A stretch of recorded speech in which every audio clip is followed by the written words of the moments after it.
continue.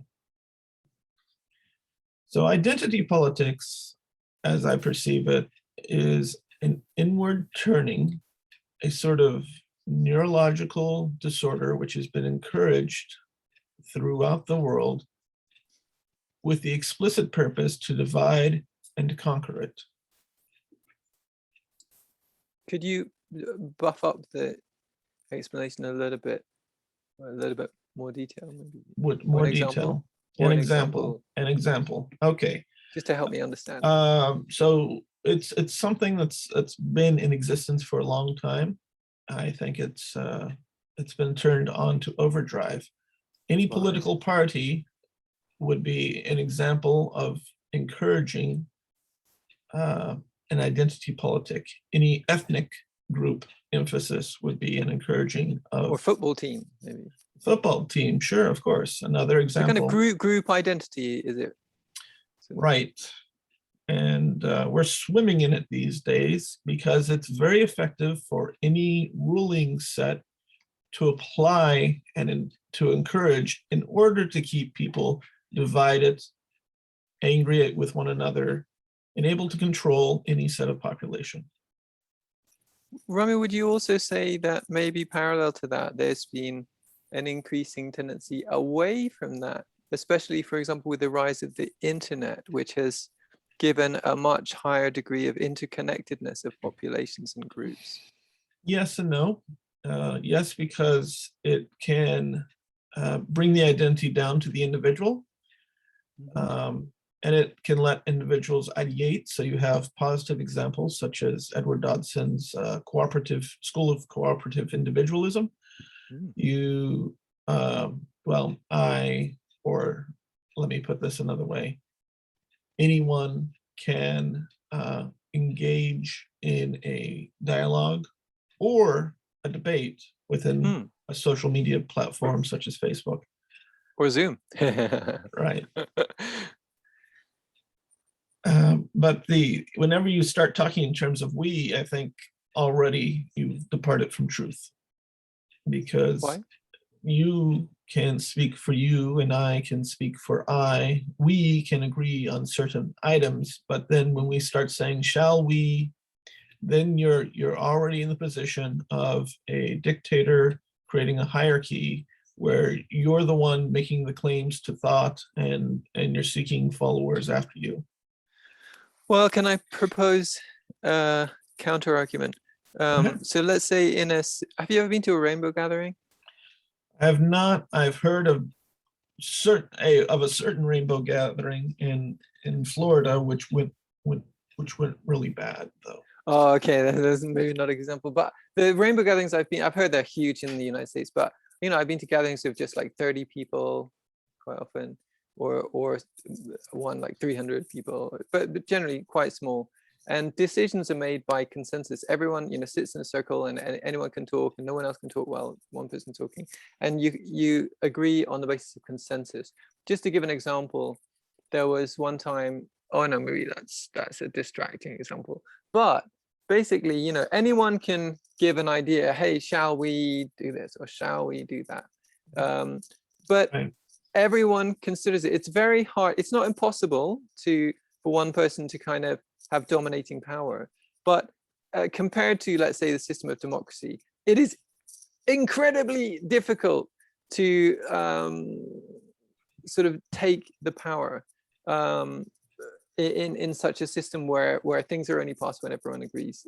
And to explain that fully I don't have time to. But it's okay. I already know the system. There's a more technical phrase for that. It's called sociocracy. Oh, okay, cool. So then when someone says shall we, or maybe I can put my video on. Sorry. Shall we do this or shall we do that? I'm not convinced that that would have to be characterized by the kind of the way you portrayed it. It can be a way of the group considering, almost like when you put many minds together, you get a much wiser entity potentially than the individuals, and it's almost like a shared intelligence is potential, I think. So what makes sociocracy or something like Edward Dodson's school of cooperative individualism work is because they have a specific set of rules that they're agreeing upon going into the I'm going to say sociocratic circle, and I think implicit in that is an understanding of the danger of groupthink. Groupthink is artificial intelligence. It is this nameless, faceless we that's always less intelligent than the less intelligent in a person in the group. Right. Now, something like cooperative individualism is to say that, first of all, you limit the people to the circle to actual stakeholders. In other words, people whose property or labor is somehow tied to that set of decision. If you're not a stakeholder, you're not a member of that circle, because you don't have any business really being a part of a decision that you're not personally paying for. Yeah, you won't experience the consequences of the decisions. Right. So if you have individuals thinking, what you have, the primary advantage of that is where consensus is based upon there not being an argument against. It doesn't mean an argument against a particular action cannot be raised at any time. And in fact, that is the best part, I would say, of sociocracy is the catching, your friends catching you when you're in a bad situation, and thus catching the group. So that there is an argument, and there is a way to have a group that is smarter because of the breadth of the number of perceptions and experiences being added to the decisions as sort of safeties. Individuals seem to always be going further than the group. That's true when you get into Sir Isaac Newton's. What do you mean when you say further? Well, I'm hosting an event on the 16th on Al-Ghazali. Al-Ghazali was the Sufi. He was actually a Sunni, but living like 11th century or something. He lived in the in what's today what was Persia, but that part of the world today is primarily, and I'm imagining back then it was also primarily Shia. So it's always interesting when you're a minority within a larger framework. Now, there were ideas that Ghazali came up with that weren't re-examined and popularized again until Wittgenstein came along. So he was centuries ahead in many regards, and as was Isaac Newton, as was the father of modernity, the fellow who was excommunicated, well, the Jewish equivalent of excommunicated from his Jewish community in Spain and lived in the Netherlands, and who was a glass grinder. And even 80 years after his death, the famous astronomers were noting just how fine a work that he produced with his lenses. Cool. Spinoza is who I was referring to, and Berkeley too. People are still only just waking up to the realities of Berkeley. I use, and by the way, for all my American and North American listeners, I'm speaking of George Berkeley, but in the UK, his name is pronounced Barclay.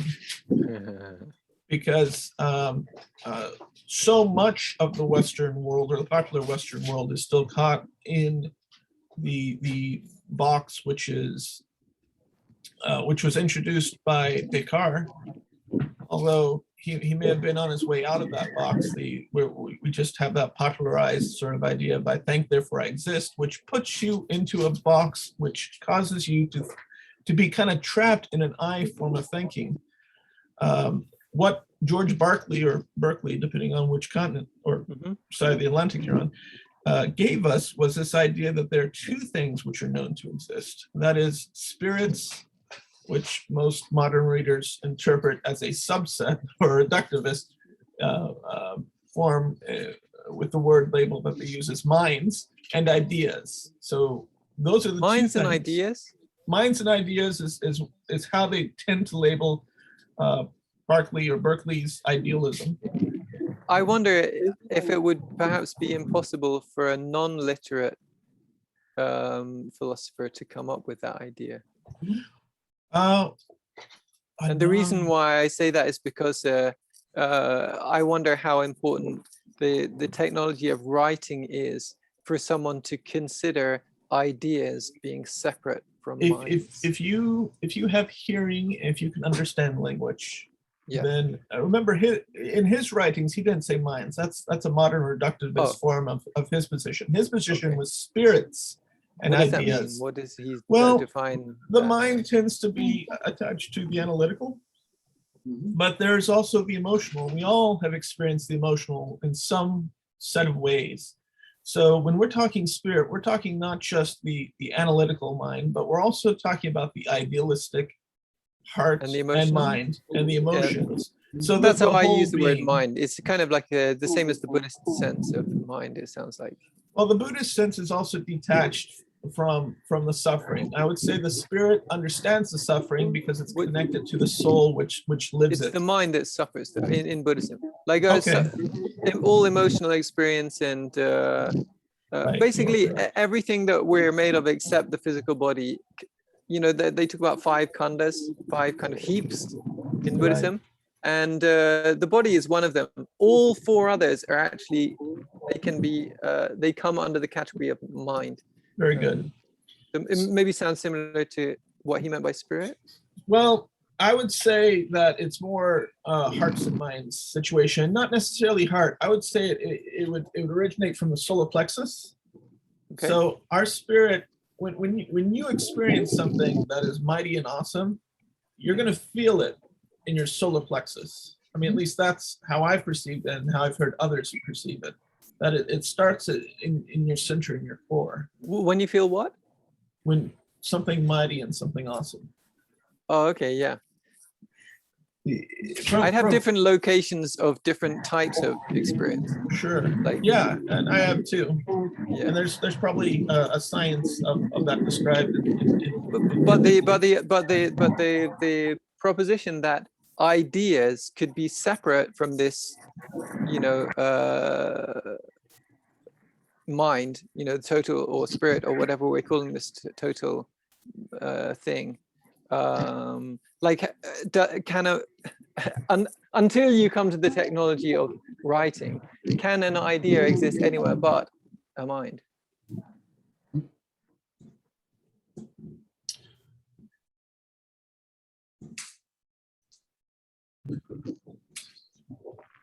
Well, writing is the transmission laterally and also through time. Yeah. So I would say yes, ideas exist primarily within minds of any set of neurons. Yes. But he was saying that they're actually 2 separate things, minds and ideas. Was that the? Well, he would say that they're the 2 concepts that can be proven and known to exist. Because remember, back in Descartes' writings, he wasn't sure if a demon was giving him these sensory inputs, which leads, when you follow down to one logical conclusion, it leads to the brain in the vat idea. Or the brain scenario. in the what? The brain in the vat scenario. Like we could just, so the brain in the vat scenario or idea or concept is that we could all just be brains and vats receiving sensory input. Depending on what you mean by vat, maybe that's an a vat of whatever my body keeps is our a brains vat, alive. And I think in the original they were thinking in terms of you'd have to go back and read the papers, or I would, and then make a better history of that. But I don't find that as interesting an idea as what Berkeley brought up, which is the idea that there are no, because what he was doing and what led him to that, he was actually countering the materialists.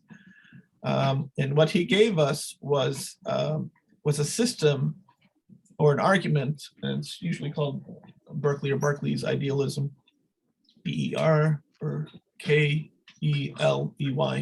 Berkeley, same as University of California, Berkeley, the flagship of the UC system. Berkeley, who I'm just pronouncing the UK because Justin's here, and that was original pronunciation. This is for your tea bag. Thank you, Mom. Okay. How long has this been steeping? Oh, I don't know, about 90 seconds to 2 minutes. All right. All right. You know, there's that perfect steep, and I'd rather run the risk of going too weak than too strong. So, Uh-huh. oh, that's still too hot. Rami, would you mind if I share a couple of ideals for it that I learned from my also? Go ahead.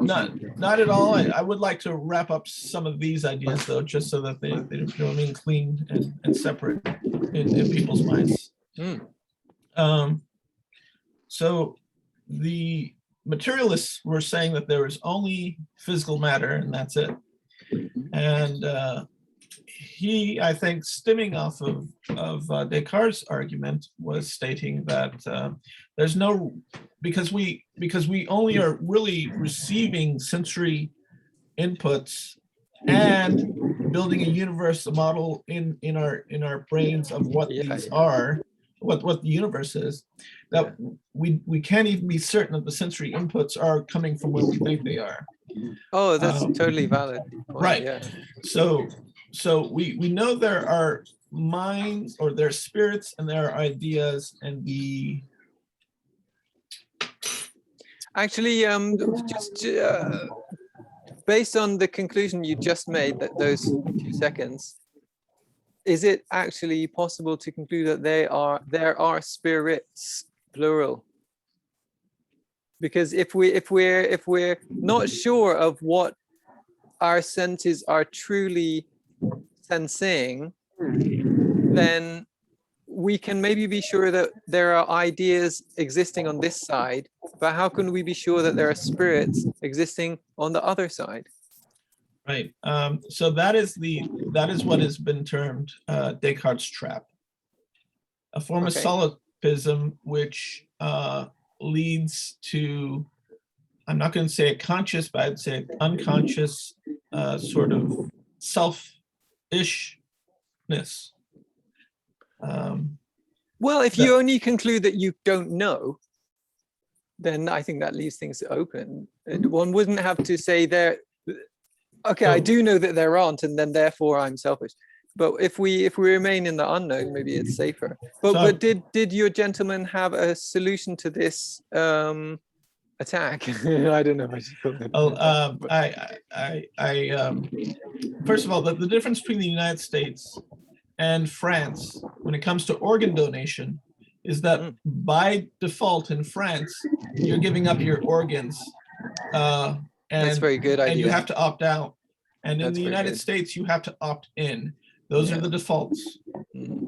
Okay. And in the same way, the default in the Western world from a lot of the people that I'm running into are operating on the default that I think therefore exist.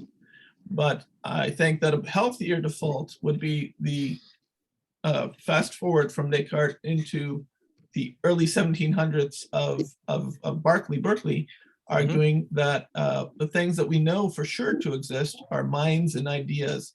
And the reason why we know minds, or rather spirits and ideas, and the reason why we know spirits exist is because they pass ideas back and forth between each other.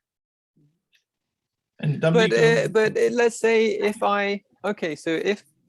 my senses are feeding me information about the outside world, and let's say we have 2 types of information. We have one that, my senses imply that I'm receiving ideas from other spirits, and my senses imply that there is physical matter. But it sounds like your gentleman is saying, well, no, we can't take the implication that there is physical matter to mean there is physical matter, but we can take the implication that there are other spirits feeding us ideas as being as it seems. So how does he establish that we can't establish that one is as it seems, but we can the other? I can't see the logic so far. Okay. In that differentiation. Well, it's been years since I've read him, but there are dialogues. There's you can start with his A New Theory of Vision, and then his dialogues between these 3 characters who are talking these things out amongst Or, each or other. maybe I could ask you, do you feel that one is establishable and the other isn't? Well, I would say that the entire universe is establishable through his system as soon as you bring in his development, that as this progresses, he brings in the idea of the universal observer. So for Berkeley, he describes, because in this system of spirits and ideas, if a tree falls in the forest, does it make a sound? Well, if Yes. no one is around. Yes, of Well, course it does. Yes, of course it does. And in Berkeley's response to explaining how it makes a sound is that in the what's known as the quantum world, where the waveform collapses and the observer actually, through the act of observing, manages the waveform collapse into the specific area, at least via the, is that the Copenhagen School of Quantum Explanation? I'm not sure. But anyway, there's 13 different schools of explanation with regard Yeah. to how something like that happens. But the what Berkeley does, Berkeley, what George Berkeley does is that it's like Thames or Dimes. How do you pronounce that river through London? That empties on the Thames. west. Thames, thank you. Thames. I had no idea what you're talking about. Yeah, exactly. That's because Thames, I was Thames. only reading it from America back in the day. Thames. Thames. TEMS, maybe that would be easier. Thames. But it's the soft A sound. Thank you, Thames. But then the E right after. Okay, so anyway, so Berkeley, if you might also hear him, he would say that there is an observer that observes the entire universe. Thus, everything in the universe occurs because of that universal observer. And he went on. He got his degree in philosophy. He retired as the bishop of the poorest county in Ireland. But in between that time, and let me just describe to you the nature and character of this man. He, maybe with the help of others, was able to convince Parliament to fund the establishment of a school to fulfill this vision, in which the sons of Europe, the sons of the Americas, and the sons of Africa would come together in Bermuda and teach and learn from each other, and then go back to their respective places and take all the knowledge and wisdom from their respective places and be able to share it with others within their own lands. Yeah, and he got the initial funding. He went to it was at the time called Connecticut Colony, to set up plantations for the food to feed the school there in Bermuda. And while he was in North America setting up those plantations, Parliament went and reordered the money and reallocated it elsewhere. However, the vision was still fulfilled, and to this day there still exists a small school on the I don't know if it's islands or island of Bermuda. I've only flown in, been there once, where still people are learning out of this place and teaching one another. What's the gentleman who made it, or how can I find out? George Berkeley. Oh, B-E. right. Okay. No, yeah. I remember Berkeley. Yeah. Yeah. Same fellow. Right. So that was the practical application of his sort of philosophy.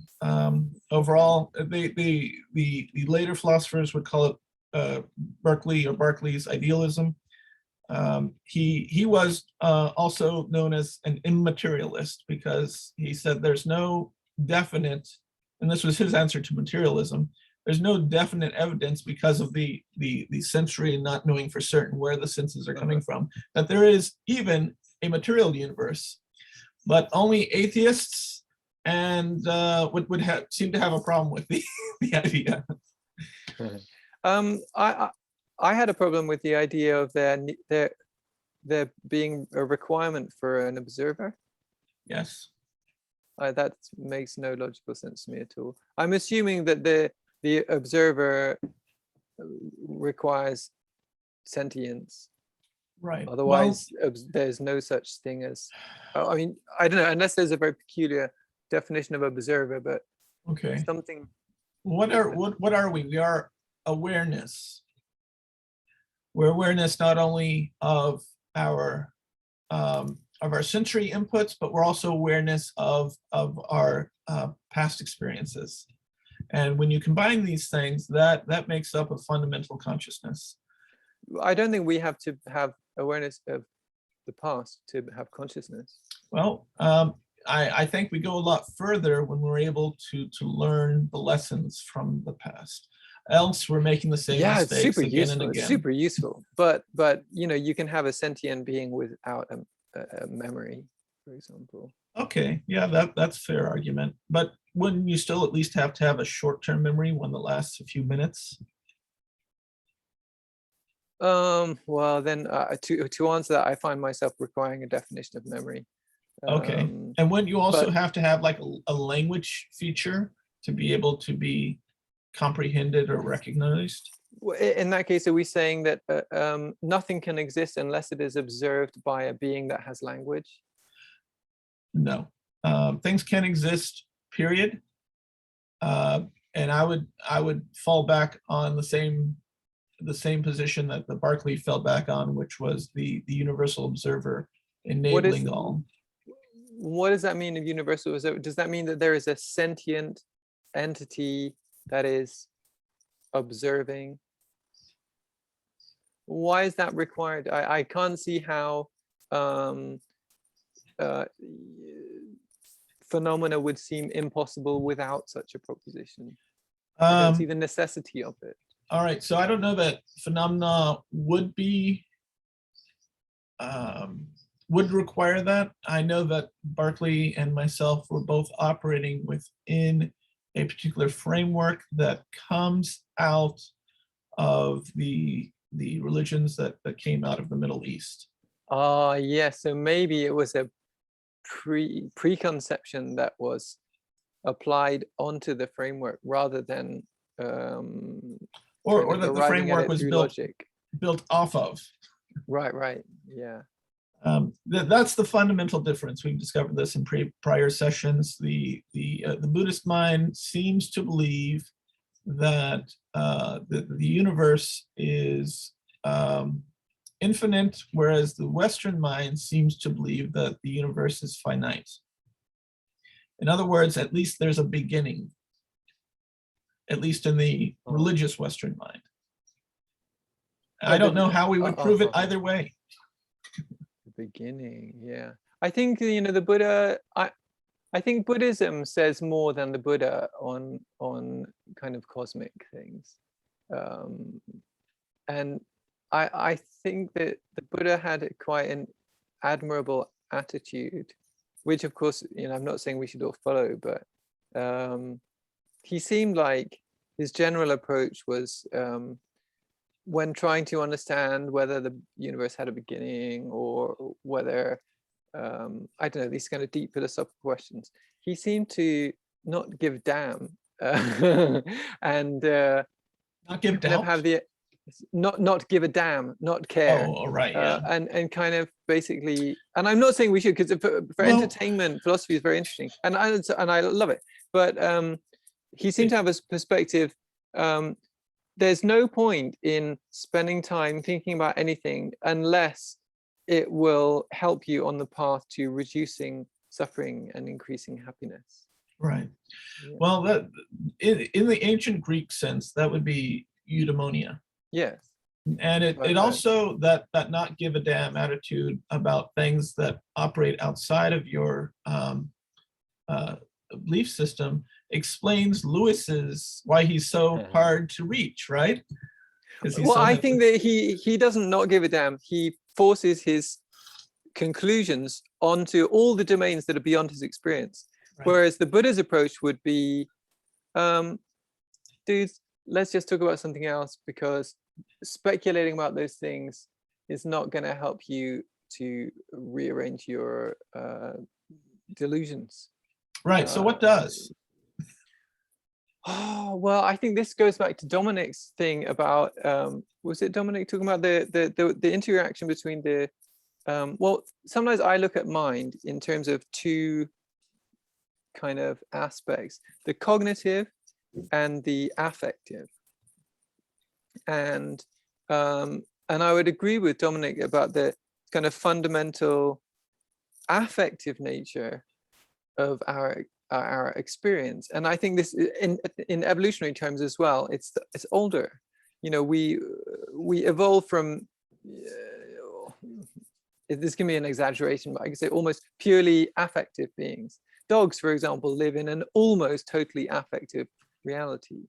Mhm. You know, smelling food or wanting sex or you know, being afraid, or all these things. They don't think too much. They don't have too much of a timeline sort of perception.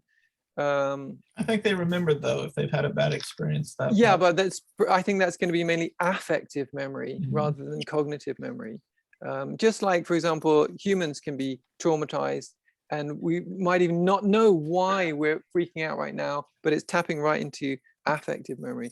But then, you know, of course, we develop this cognitive memory. Sorry, not cognitive memory, but cognitive faculties of math and abstract thinking and language and so on. But it seems to me they don't just, it's not just that one conditions the other. I think they condition each other. So for example, you know, some racist views can be built, just to give one random example, can be built on emotions of fear or jealousy or, you know, different kinds of things. And then our views themselves can affect our emotions. Maybe we're brought up with certain views, and then that gives us feelings about certain things. So there's this always, and this is massively important for mental health, how these are connecting with each other. So sometimes, you know, you can use cognitive means to dismantle certain views. Maybe someone views themselves as unworthy or something. You can sometimes cognitively dismantle that, and it can change the affective experience. Whereas sometimes you actually have to work with the affective elements, and that can consequently change the cognitive elements. Very powerful stuff. Let's, because we've been speaking for a while, let's give Yes. Dominique Tersigi, and I hope I pronounced your name correctly. You can correct No me problem. if I It's haven't. no problem. I mean, it's okay. It's just a name. But then, And I'm actually going to leave now because I have to teach a student. So I'm very sorry. Thank you, maybe I can Justin. catch up what Dominic's going to say on the video Thank you later. for sharing, Justin. Through the It was video, wonderful. and Thank you for having me. the remaining 6 minutes and 40 seconds. Let's give it over to Dominic for thank you. your. thanks, Rami. So what comes to me, I'm going to share personally. These are my own personal experience and through some of my own personal awareness, regardless if they're misleading or to somebody else's perception. I had moments years ago where I became aware that I've never been outside of the physical body.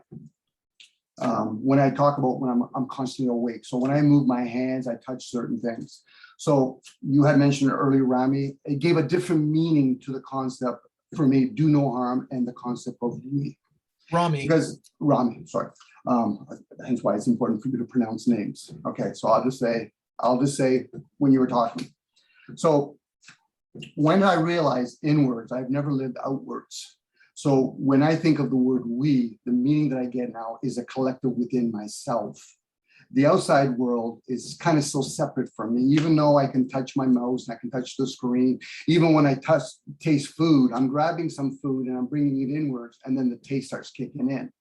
So where I was going with that is, once a person becomes aware of that, and for me, I don't talk about me, obviously, when I became aware of that, like I said, all the language that I use, the English language, because that's where I've learned my craft in English, that's just only one degree, where when I hear words such as we, it has many interpretations, but the one that actually stays with me is my own internal community that I have. And I neglect it in a lot of ways. So I shouldn't be surprised, maybe disappointed, when I see the external world that acts out what I have internally. Hence why even Justin was talking about effects. I value the concept that we're living in the effect and side effect. The cause, I'm always seeking.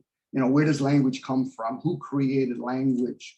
So like I said, I've never seen us, and I can only talk for myself, work collectively. I've never really worked on my body where I'm actually trying to keep it as best healthy I can, both mentally, emotionally, and physically. When I hear people talking about a diet, something inside of me gives me, Dominic, perk up. Because as they're saying about the physical diet, I'm going to share you that you also have to have a mental and emotional diet.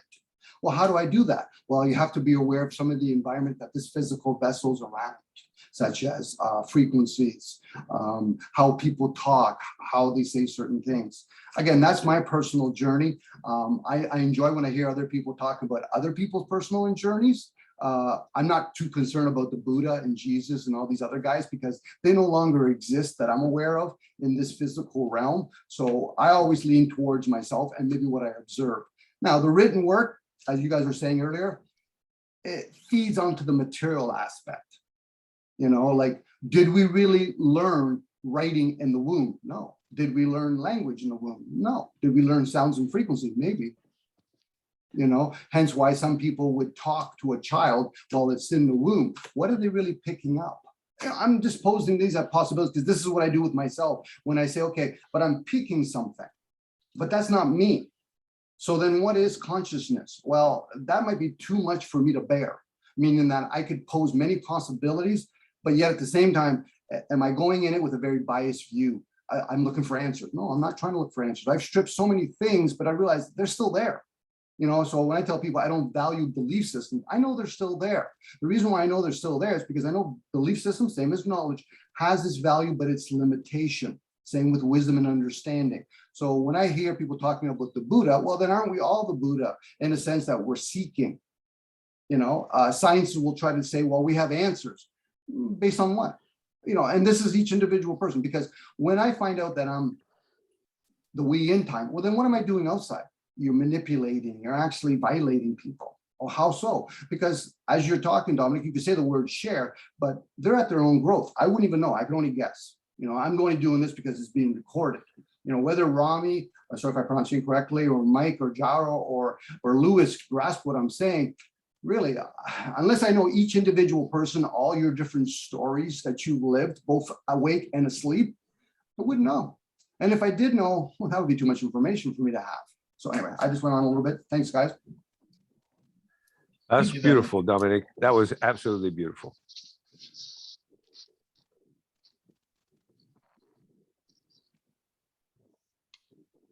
Can I talk about it?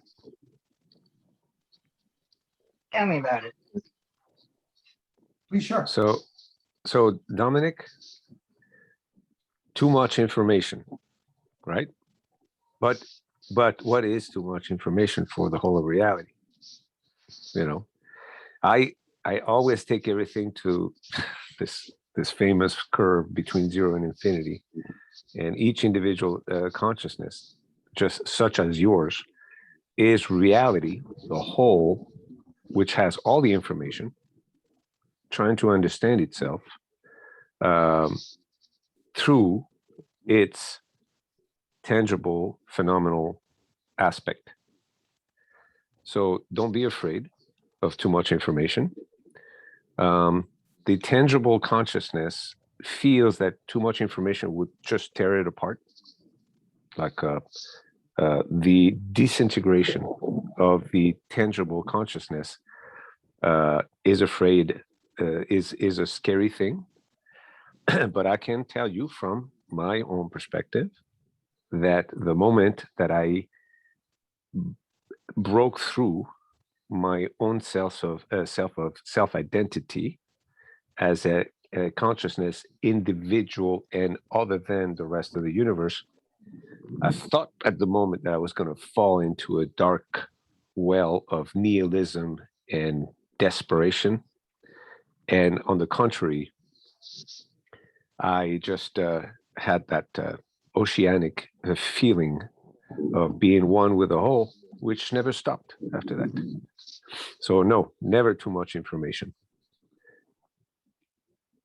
We have less than a minute. I want to introduce an Islamic concept of God.